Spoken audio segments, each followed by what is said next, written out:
نا, लेकिन इसके काटने से करने से हज बातिल नहीं होता, दम पड़ जाएगा। इसलिए जो पहला नुक्ता है उसको हाजियों को ज़हन में रखना चाहिए ताकि वो अपने हज को बातिल ना करें। जब तक वो इहराम में हैं उस वक़्त तक, जब इहराम हज का खोल दें फिर ममानियत नहीं है। इसके बाद खुशबू लगाना है। इहराम की हालत में खुशबू आप नहीं लगा सकते। इहराम की हालत में सर और चेहरे को आप ढांप नहीं सकते। इहराम की हालत में आप सिला हुआ कपड़ा नहीं पहन सकते।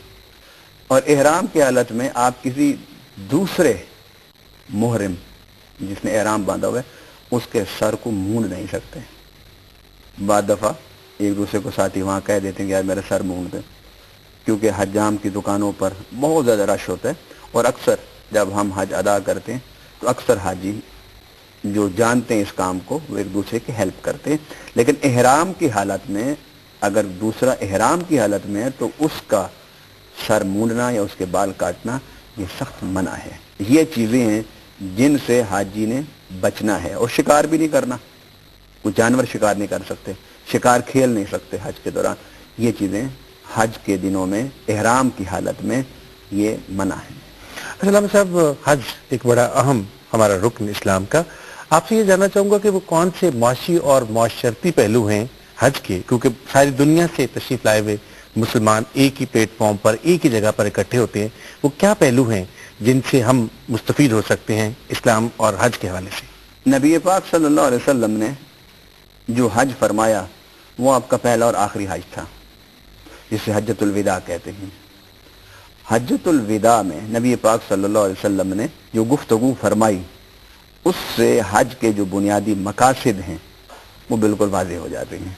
आपने फरमाया कि तुम में से किसी को किसी पर कोई फजीलत नहीं, न गोरे को काले पर, न काले को गोरे पर, न अरबी को अजमी पर, न अजमी को अरबी पर, इल्ला बित्तक़वा, मगर तकवा की बुनियाद पर, किरदार की बुनियाद पर, सही फिक्र की बुनियाद पर। और सही फिक्र को सामने रखते हुए सही किरदार और उसके तामीर किरदार के लिए जो जद्दोजहद है उस मेहनत को तकवा कहते हैं। तो तकवा पर आप लोगों की फजीलत है, वरना किसी इंसान की दूसरे इंसान पर कोई फजीलत नहीं है। नबी पाक सल्लल्लाहु अलैहि वसल्लम ने हज पर ये एक मैसेज दिया, पूरी इंसानियत को मैसेज दिया कि तुम में से कोई किसी पर कोई फजीलत नहीं रखता। मत तुम में से कोई फख्र करे कि मैं अरबी हूं, मत तुम में से कोई ये फख्र करे कि मैं गोरा हूं। फजीलत, बरतरी, अजमत इंसान के अच्छे फिक्र और अच्छे किरदार से है। ये नबी पाक सल्लल्लाहु अलैहि वसल्लम ने हज्जतुल विदा के मौके पर खुद इरशाद फरमाया। और दूसरा आपने हज के मौके पर इरशाद फरमाया कि जिस तरह ये अल्लाह का घर मोहतरम है, ये अल्लाह का घर मोहतरम है, ये शहर मोहतरम है, अल्लाह के नज़दीक एक मुसलमान की इज्जत खून उतना ही मोहतरम है। गोया आपने इस हज के मौके पर इंसानियत को जो दर्स दिया वो एहतराम इंसानियत का, हिफाजत इंसानियत का और कदर इंसानियत का नबी पाक सल्लल्लाहु अलैहि वसल्लम ने दर्स दिया। पहला दर्स मुसावात का था कि तुम सब अल्लाह की नज़र में एक हो, कोई बड़ा नहीं, कोई छोटा नहीं, सब एक हो। दूसरा दर्स नबी पाक सल्लल्लाहु अलैहि वसल्लम ने हज के मौके पर यह फरमाया कि इंसान बड़ा मोहतरम है, इंसान की बड़ी कदर अल्लाह के नज़दीक। और खुद रब्बुल आलमीन ने कुरान में फरमाया वलक़द कर्रमना बनी आदम, कि मैंने तमाम मखलूक में जिस मखलूक को मुकर्रम बनाया है वो इब्ने आदम है, वो औलाद आदम है। गोया हज हमें एहतराम और मुसावात का दर्स देता है। तीसरा जो नुक्ता है हज का, जो नबी पाक सल्लल्लाहु अलैहि वसल्लम ने हज्जतुल विदा में इरशाद फरमाया, वो ये इंतकाम अपनी जिंदगी से निकाल दो, अपने ज़हनों से निकाल दो। आप सल्लल्लाहु अलैहि वसल्लम ने फरमाया कि मैं सबसे पहले इंतकाम यानी माफ करता हूँ, मैं कत्ल माफ करता हूँ, अपने चचाजाद का कत्ल में माफ करता हूँ।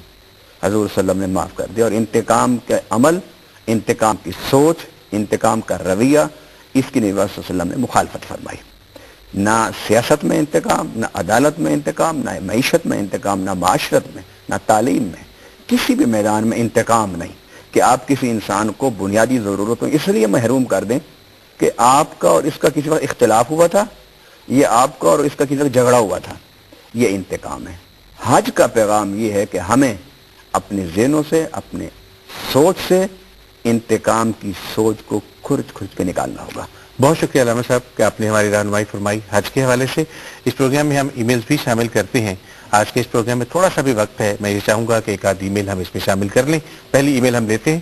جی علامہ صاحب، یہ ای میل ہمیں بھجوایا ہے پائندہ علی نے، اور وہ کہتے ہیں کہ اگر کوئی مذاق میں یا غصے میں قسم اٹھائے تو کیا وہ پوری کرنا لازم ہوگی؟ غصے میں یا مذاق میں جو بھی قسم اٹھائے، اگر وہ حلال ہے تو اسے پورا کرنا ضروری ہے، اور اگر وہ حرام ہے تو اس کا توڑنا ضروری ہے. بہت شکریہ علامہ صاحب کہ آپ نے ہماری رہنمائی فرمائی.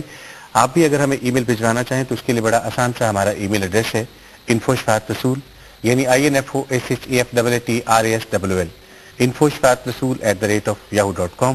اس ای میل ایڈریس پر آپ ہم سے رابطہ کر سکتے ہیں. آج کے اس پروگرام کے آخر میں آپ سے چھوٹی سی بات کرنا ہے کہ حج ہمیں مساوات کا درس دیتا ہے، حج ہمیں احترام انسانیت کا درس دیتا ہے، حج ہمیں ایکویلٹی کا درس دیتا ہے. تو کیا میں اور آپ یہ کر رہے ہیں کہ ہمیں ایک دوسرے پر سبقت حاصل نہیں ہے ما سوائے تقویٰ کے؟ اپنے تقوی کو بڑھائیے، لوگوں کے لیے آسانیاں پیدا کیجیے. انشاءاللہ آپ سے اگلے پروگرام میں پھر ملاقات ہوگی. تب تک کے لیے اجازت دیجیے گا. اللہ حافظ.